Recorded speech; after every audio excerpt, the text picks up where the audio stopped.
Olá, minha amiga, meu amigo, hora do nosso encontro. Nesta quarta-feira, 24 de setembro, no 24 de setembro, em 2004, era o segundo ano do governo Lula, o líder do governo, Miro Teixeira, na época do PPS, denunciou, saiu manchete no Jornal do Brasil, a manchete dizia: Miro denuncia propina no Congresso. O governo pagando propina para ter voto. No mesmo dia em que saiu, Miro fez uma nota e desmentiu, dizendo que ele tinha saído da liderança do governo para poder votar lá numa medida provisória e tal, e que isso não é verdade. Não adiantou nada ele desmentir, porque depois apareceu o Roberto Jefferson e explodiu o mensalão. A primeira grande corrupção do primeiro governo Lula. Depois ainda tivemos a Lava Jato aí, não? É o Brasil. E passou tudo, né? E aí a gente reclama da impunidade nesse país, essa cultura da impunidade. As pessoas que são punidas são aquelas que usam batom como arma. Lembre-se de se inscrever e, ao final, de deixar o gostei ou não gostei. Vamos, então, aos assuntos de hoje.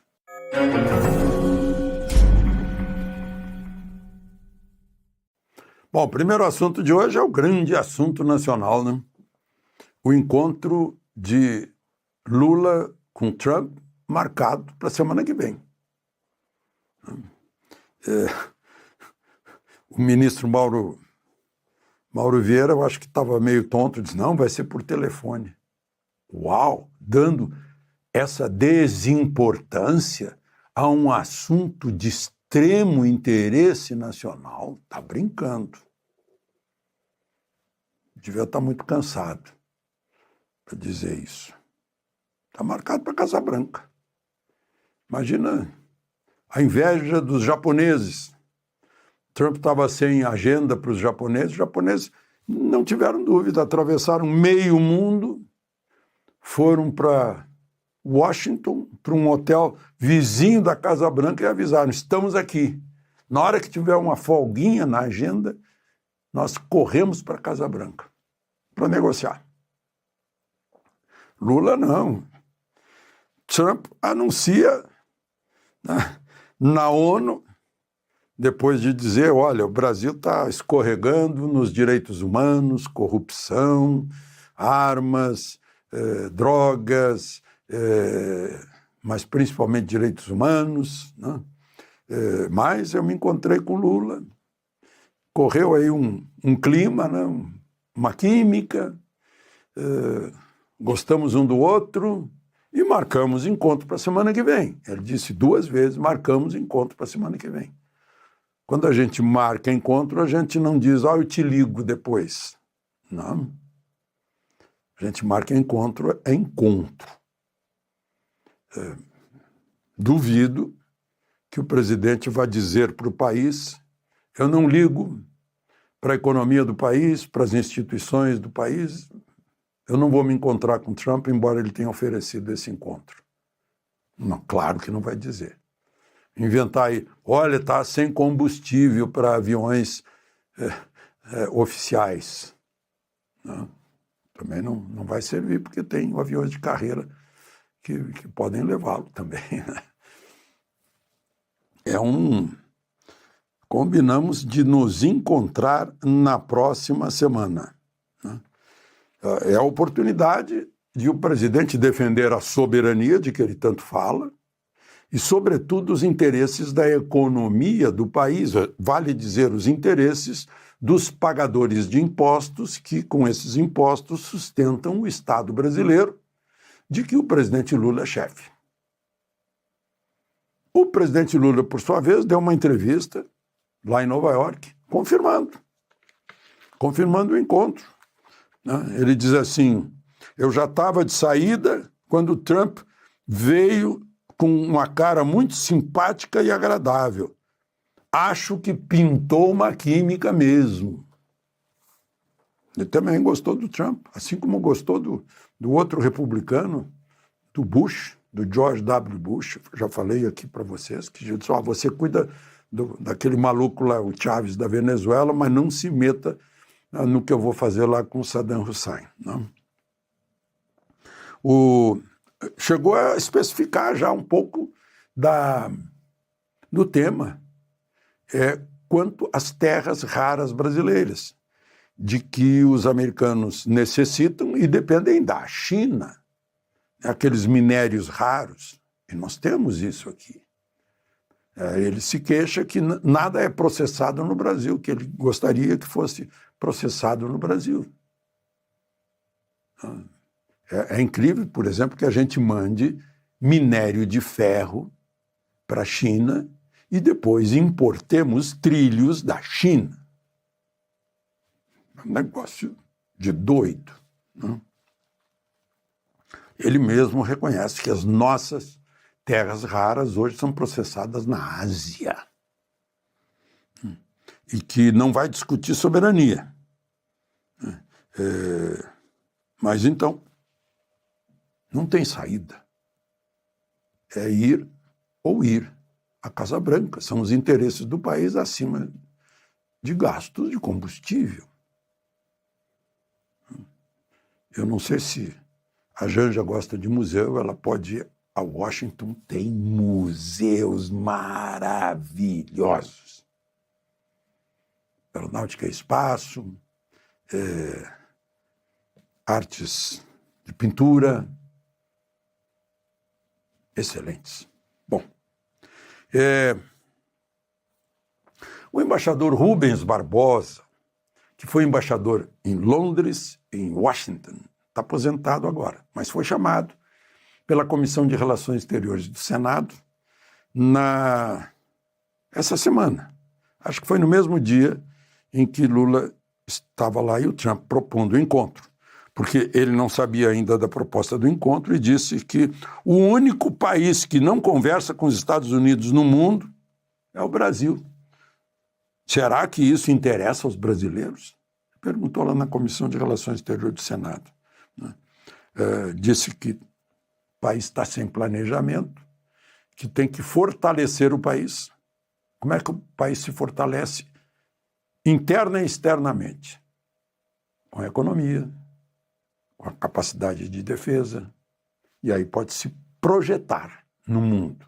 Mas ele disse que o Brasil não tem excesso de poder para se projetar no mundo, representar o hemisfério meridional ou investir na Ásia.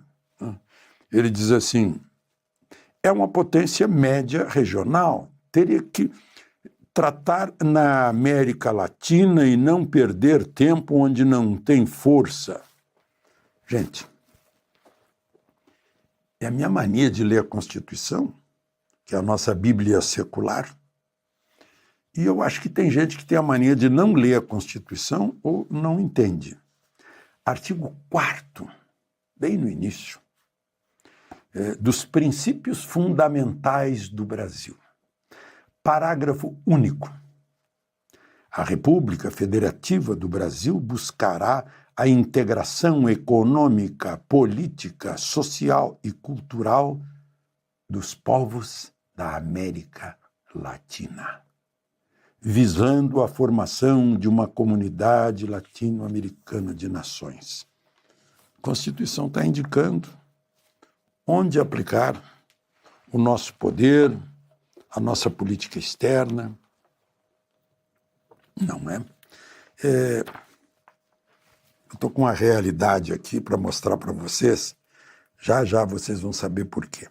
É que o Eduardo Talhaferro, o chefe daquele comitê do TSE de combate à desinformação, estava no seu 3º depoimento hoje no Congresso Nacional, mais exatamente numa subcomissão da Comissão de Comunicações, uma subcomissão de combate à censura. E ele lá explicou que, sob a orientação, as ordens severas e exigindo rapidez do ministro Moraes, trabalhavam lá dentro um trabalho muito, muito cansativo para fazer um mutirão contra a direita nas eleições, né? Aí ele cita as pessoas que estão trabalhando e, por acaso, tem um que ontem perdeu o visto americano, o José Levi do Amaral Júnior, até eu citei ontem, porque ele trabalhou no governo Bolsonaro, trabalhou com Paulo Guedes, trabalhou antes no governo Temer com o ministro da Justiça, Alexandre de Moraes, que o levou como secretário-geral do TSE. Está citado como um dos artífices dessa perseguição à direita, né? E aí, vejam só, lá na Comissão de Combate à Censura, por que eu estou falando nisso?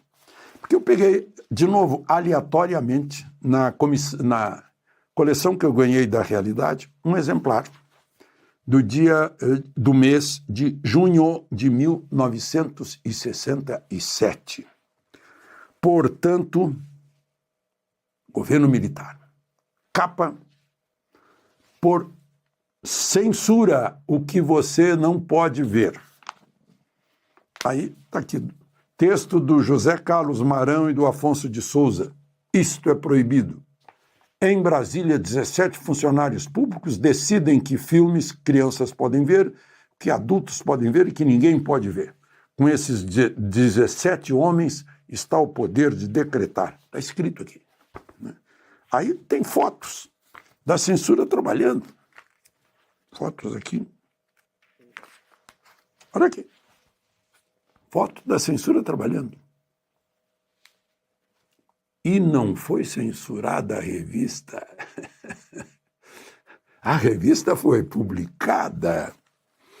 Aí eu lembro, já que o Talhaferro tocou nesse assunto, nesse mutirão, lá no TSE, o relator foi o ministro Benedito Gonçalves, o que ontem perdeu o visto, o do missão dada, missão cumprida, que se censurou. Até o fim da eleição, até que terminasse a eleição, a Brasil Paralelo não podia publicar o documentário sobre quem mandou matar Bolsonaro. Também pegou a Foco no Brasil, Folha Política, decisão do TSE. Quantos anos depois? De 67, 33, mais 25, 58 anos depois. Não, 58 não, menos do que isso, porque foi na última eleição, na eleição de 22, portanto, 65 anos depois. No governo militar, publicava a reportagem denunciando a censura. Aqui não pôde. Depois a gente fica bravo quando o Lula vai para a tribuna e diz que o Brasil está fazendo censura. De Brasília, Alexandre Garcia.